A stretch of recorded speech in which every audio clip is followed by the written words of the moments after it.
You're too loud, too eager to explain yourself to people who aren't even paying attention. That's your issue. You think if you talk long enough, they'll understand. If you defend yourself long enough, they'll back off. But that's not how it goes, kid. The louder you get, the weaker you appear. See, they want a reaction. That's the point. They poke and prod, hoping you'll snap so they can point and say, "See, we were right about you. You're falling right into their trap, and you don't even realize it. Look around. Look closely." The ones who bark the loudest are often the ones with the weakest bite. They live for chaos, feed off it, need it like oxygen because without it, they have nothing. Just hollow shells pretending to matter. They build their little sandcastles of lies and watch you scramble to knock them down. But here's the thing, you don't have to. Just stand back, stay quiet, and watch the tide roll in. The truth always finds a way to surface, no matter how deep they try to bury it. You think silence is weakness, don't you? That if you don't defend yourself, they'll win. But silence, real controlled silence, is a weapon sharper than any words. It's a mirror that forces them to face the ugliness in their own reflection. They'll destroy themselves trying to figure you out. You don't have to lift a finger. Just fold your arms, lean back, and watch the fireworks. You're wasting energy trying to fix what's already broken. Some people have decay in their bones. No amount of reasoning is going to change that. They don't want to understand. They want to control, to break you down until you start to believe their lies. You give them an inch, they'll take a mile. That's how parasites work. They latch on and drain you dry, leaving you empty. So cut them off cleanly. Let them choke on the silence. Reactions give them power. That look in your eyes when they spit their poison, it fuels their little inferno. Starve them. Smile if you must, or stare right through them as if they're already ghosts. You don't owe anyone an explanation for how you live your life. Let them talk. Words are cheap. Actions, though, they leave scars. So stop explaining and start showing. You want to survive in this world? Learn the power of silence. True power doesn't need to shout. It doesn't need to prove anything. It just is. The lion doesn't concern itself with the opinions of sheep. You're out here trying to prove you're not the villain they make you out to be, but let me tell you a secret, kid. If they've already made up their minds, nothing you say is going to change that. So stop wasting your breath. Think of it like chess. You don't see the king rushing across the board to prove he's the king, do you? No. He moves slowly, deliberately. Every step is a calculation. Meanwhile, the pawns rush forward, throwing themselves into battle, desperate and expendable. You've got to think like the king. Let them wear themselves out trying to get to you. Make them work for every inch. And when they're exhausted, when they're confused and stumbling, that's when you strike, but not before. See, most people are predictable. They want to be heard, want to be seen, want to matter. That's their weakness. You, though, you can be different. You can be the silence that rattles them, the question they can't answer, the storm that never breaks. You can be the thing that keeps them up at night, wondering, guessing, tearing their hair out, trying to figure you out. That's true power, not in the noise you make, but in the quiet that follows. It's almost amusing, really, how they dig their own graves, trying to bury you, how they expose their own insecurities while trying to drag you down. The truth has a funny way of surfacing slow and ugly, no matter how hard they try to shove it down. You just need to be patient. Bite your tongue till it bleeds if you have to, but don't give them the satisfaction of seeing you break. Patience, kid. That's the game. Wait your time. They'll destroy themselves trying to provoke a reaction from you. People like that, they're living on borrowed time. Lies, betrayal, fake smiles. It all comes at a cost. Sooner or later, the mask slips. Sooner or later, the whole house of cards comes crashing down. All you have to do is keep your hands clean and wait. That's the part they never tell you about revenge. The sweetest kind is the one you don't even have to lift a finger for. The one where they trip over their own schemes and fall face first into the mess they created. All you have to do is stand back, cross your arms, and let them burn. No rage, no outbursts, no desperate speeches, just cold, unblinking silence. You're not weak for walking away. You're not a coward for refusing to play their games. It takes strength to hold your tongue when every fiber of your being screams to fight back. It takes power to look them in the eyes and say nothing. Let them think they've won. Let them have their little victories. The real battle is long, slow, and brutal, and most people don't have the nerve for it. But you've got that nerve. You've taken the knives in the back and pulled them out without flinching. You've heard the whispers, the lies, the accusations, and you're still here, still standing. That says something. Most people would have folded by now, crawled back, begged for mercy. But not you. That's why they hate you. You know why? Because you refuse to break. You refuse to kneel. They can't stand it. Can't stand that. No matter what they throw at you, you just keep coming back colder and quieter each time. So be quiet, kid. Be patient. Let them keep talking, keep scheming, keep digging. Sooner or later, they'll dig their own graves. And when they're buried up to their necks in the consequences of their actions, you can finally smile, cold, quiet, and satisfied. Because by then they'll know. They'll know that silence was never weakness. It was a warning.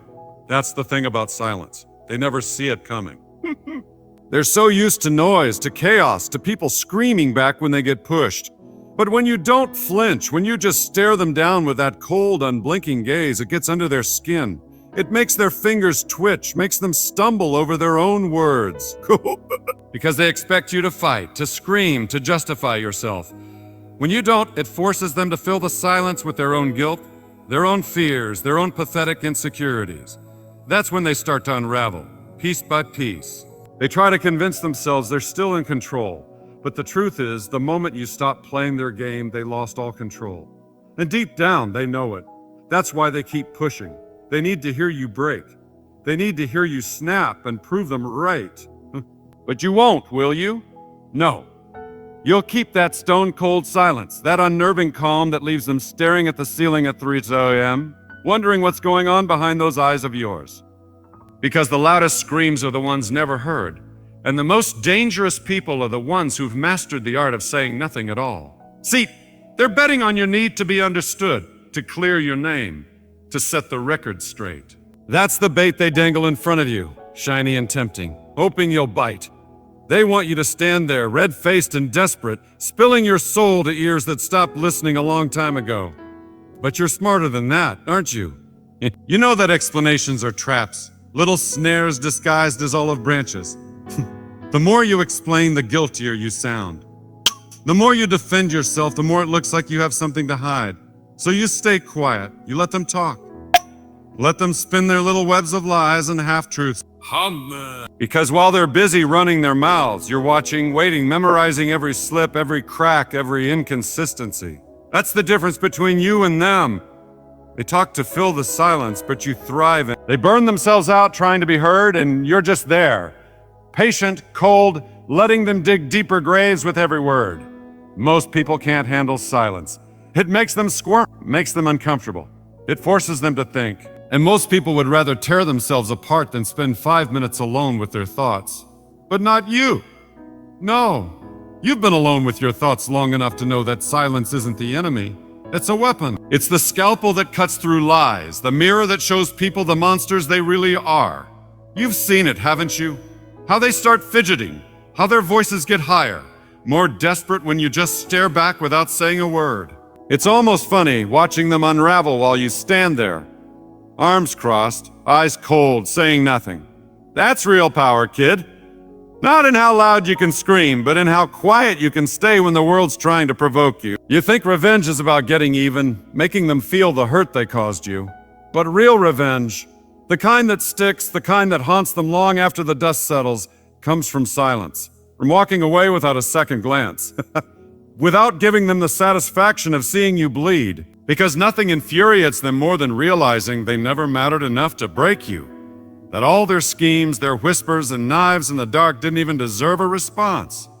That's what keeps them up at night, the not knowing. The wondering if you're out there, watching, planning, waiting for the perfect moment to strike back. Maybe you are. Or maybe you've moved on, left them to rot in their guilt and paranoia. That's the beauty of silence. They'll never know. And that uncertainty? That creeping dread? That's what destroys them in the end. They think they've got you figured out, think they've won, just because you stopped arguing, stopped explaining. They think silence means defeat. But you and I both know, silence is strategy. It's the calm before the storm, the inhale before the blade falls. You're not done. Not by a long shot, you're just watching, waiting, memorizing every move they make, every flaw, every weakness. Because when you do strike back, it won't be out of anger or desperation.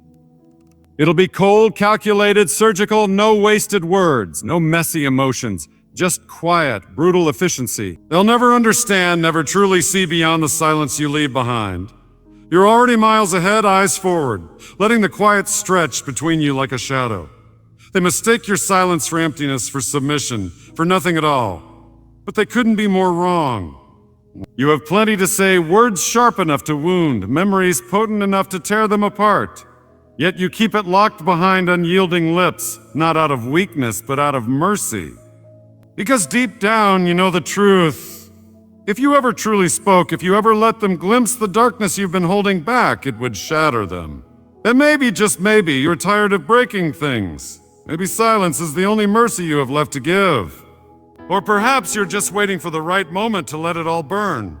Either way, they'll never really know. That's the beauty of silence, of shadows, of keeping your cards close to your chest. They'll spend the rest of their lives wondering what you meant, what you wanted, what you might have said if you had ever decided to break the quiet.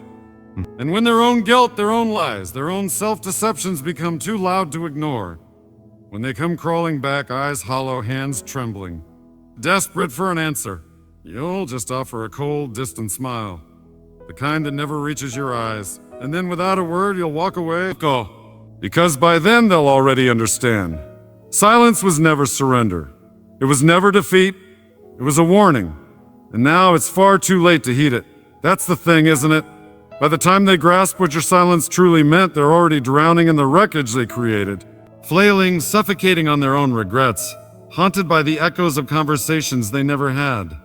They'll lie awake at night, eyes bloodshot, breath shallow, replaying every glance, every tight-lipped smile, searching for the warning signs they chose to ignore. And that silence, the one they once mocked, will be deafening. Because words can lie. Words can be twisted, manipulated, dressed up in false apologies and empty sentiments. But silence is the one thing that never deceives. It just is. Raw, unforgiving, honest in the most brutal way imaginable. And when you finally stopped explaining, stopped defending yourself, that's when they should have started worrying. But they didn't. They laughed, celebrated, convinced themselves they had won. And now they have nothing left but ashes and unanswered questions, tormenting them more than any outburst ever could. That's the real revenge, isn't it? Not the fights, not the scars, not even the wreckage left behind. No, the real vengeance lies in the not knowing, in the way it gnaws at them little by little. Every moment of silence a reminder that they never truly knew you at all. They'll whisper about you, ask around, try to reconstruct the past with shattered fragments and second-hand accounts. But it won't matter. The truth is buried too deep, tangled in shadows, locked behind eyes that stopped caring long ago. And that's what will truly destroy them. Not the loss, not the absence, but the realization that they were never the hunters. They were the prey all along. And you? You were simply watching, waiting, letting them believe they had the upper hand while the noose quietly tightened around their throats. Because the best way to ruin someone isn't through direct confrontation. No! The most effective destruction is letting them ruin themselves. To step back, arms folded, and let their own guilt, their own paranoia, their own insecurities do all the heavy lifting. People like that, they'll hang themselves if you give them enough rope. They'll twist and turn, dig their own graves, convinced they're in control all the while. Until one day they finally realize the truth. Too late. And then they'll turn on you, desperate and enraged. They'll call you heartless, ruthless, a monster. And maybe, just maybe, they're right. Maybe you are a monster, but at least you're an honest one. At least you never pretended to be anything else. That's the thing about monsters. They don't owe anyone an explanation. They don't need to justify the destruction they leave in their wake. The bridges they burn, the silence they wield like a blade. They just do what needs to be done, cold and calculated, and leave the ruins for someone else to sift through. And maybe in their stories that makes you the villain. But who cares? Villain, hero. Those are just words, just empty labels crafted by people who refuse to see the truth. The only thing that matters is that you're still standing, still breathing, still moving forward. They can keep their narratives, their black and white fairy tales, their desperate attempts to rewrite the past. You have better things to do than look back. That's the real difference between you and them, isn't it? You stopped looking back a long time ago. You stopped sifting through the ashes, stopped wondering if things could have played out differently, because you already know better. Some things can't be fixed. Some things can't be salvaged. Some betrayals can't be forgiven. You learned it the hard way. Learned it with bloodied knuckles, sleepless nights, and a silence that carved itself into your bones. So you stopped explaining. Stopped apologizing for who you are, for what you've done, for the choices you made and the paths you walked. Because the truth is, not everyone deserves an explanation. Not everyone deserves closure. Some people deserve to choke on the very silence they once dismissed. And that. That's the kind of justice that no words could ever deliver.